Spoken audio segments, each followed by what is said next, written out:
put a pin in your hip so that the bone could heal right. And now the bone is healed, but you got a lot weaker while the bone was healing because you couldn't get around. Okay. So you need help walking now. But you forget that sometimes and you try to get up, but you can't, so you crawl around the house, which is hopefully something that you can learn not to do. Crawl around the house? Uh-huh.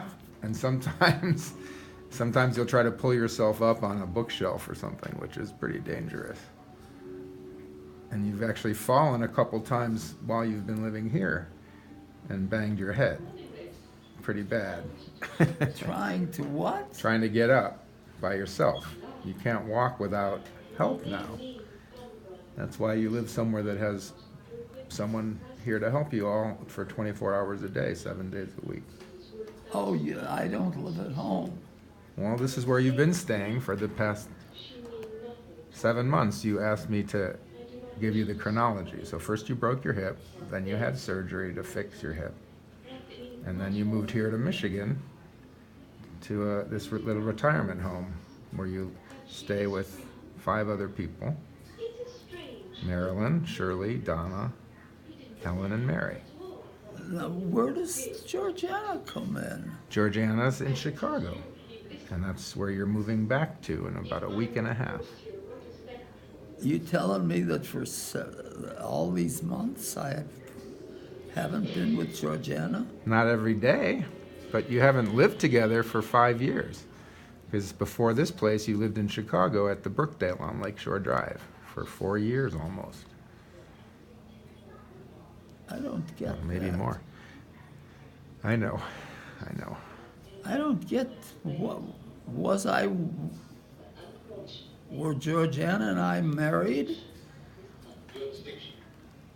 You call each other husband and wife, but you were never legally married, but you've always felt married.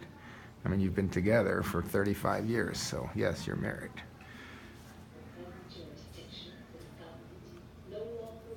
So I don't get it. Why would I, if we're married, Why wouldn't you live together? yeah.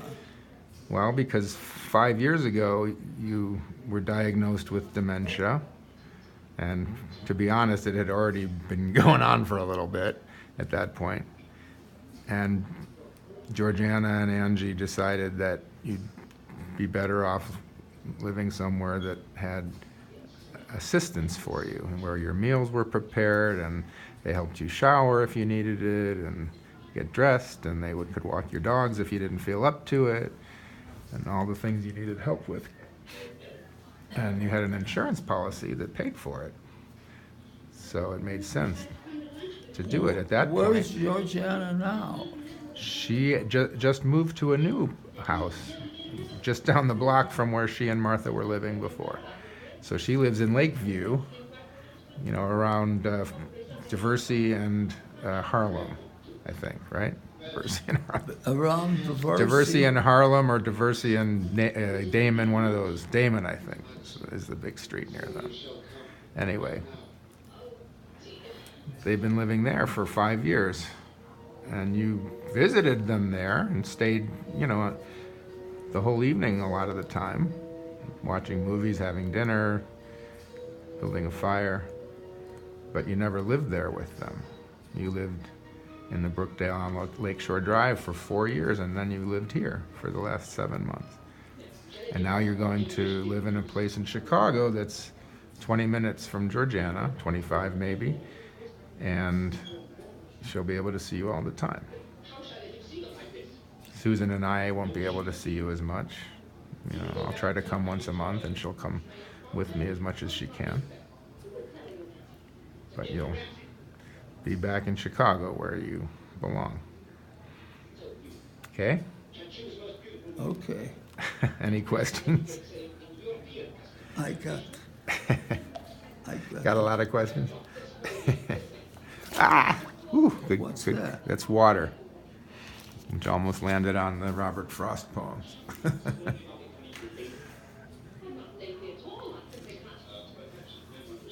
What's all that? That is just Detritus. What? Detritus. Detritus? Yes. What's that? That's a Latin word. You should know that. You took Latin. Detritus of the sea. Garbage. Means garbage, refuse. So, Oh, yeah, detritus. yeah. I probably knew it at one time. Yeah. 1943, you probably knew it. No, you probably knew it for a lot longer than that. You were a very intelligent dude.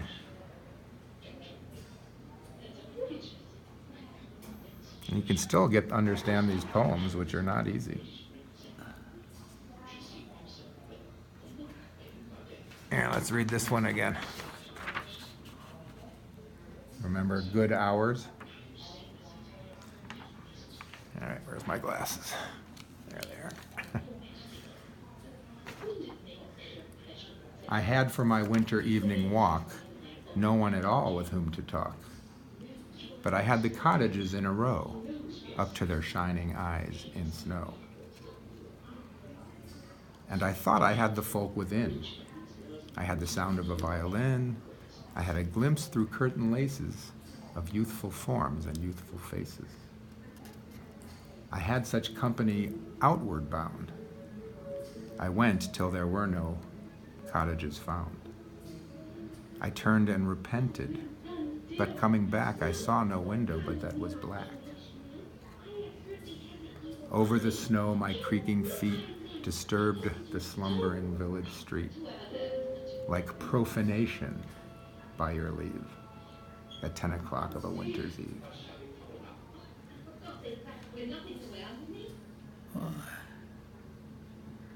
I like that. That really hits you. Isn't that beautiful? What do you think he means by good hours?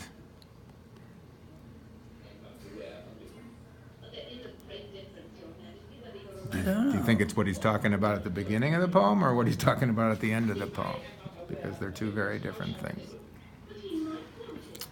Do good hours refer to cottages in a row up to their shining eyes in snow?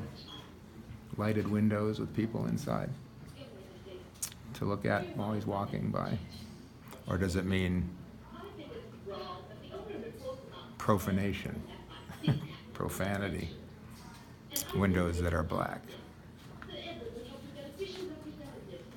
You'd think good hours would refer to the happy window. As I think back, I can't think of ever being, ever feeling deserted by Georgiana.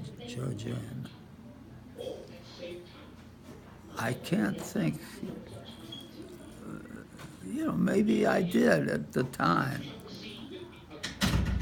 What do you mean deserted?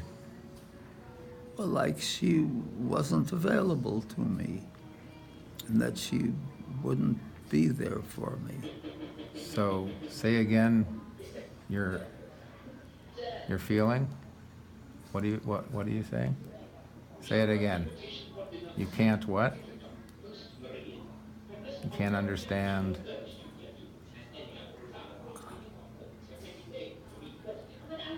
I can't understand in the poem what it means by, what did I say? I don't know. You were talking about Georgiana and feelings of desertion.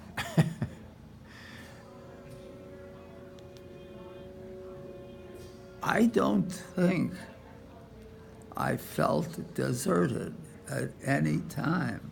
Oh, that's good. I don't Because think. you weren't deserted. Huh? That's good because you weren't deserted at any time. She's been with you 100% the whole way. Yeah, that's what I thought. That's what I felt. Good. Hang on to that. That's going to be your anchor, your rock, after you go back to Chicago, that feeling.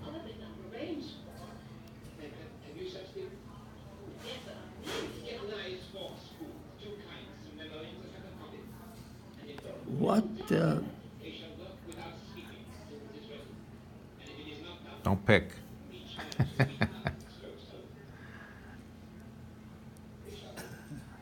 You started to ask what? what was I desired? Was I deserted? Are you talking about the poem now or real life? Real life. Well, why don't we talk about the poem first? But short answer to that is no. You were never deserted. We're Critz men. Women stick around. Little secret. You were what? We're Critz men. We're Critz men. You and I. We're both men named Critz. Because you're my dad. So we have the same last name. So women don't desert guys like us. Women don't deserve Guys, they don't desert guys like us. They deserve us. They deserve way better than us. We're very imperfect, but they stick around because, you know, we seize life with both hands, you and I. And that's what real women like. And this young man with you, That's my dog, Gidget. He's not a young man. He's very small. Very small. But oh, not- you don't have a person with you. No. I don't. No, I came alone. Where did I get the idea that you were with a guy, a Well, young guy? what did he look like? I don't know that you were What? with a young guy of 7 or 8 years old. All right, we're going to have to end this video.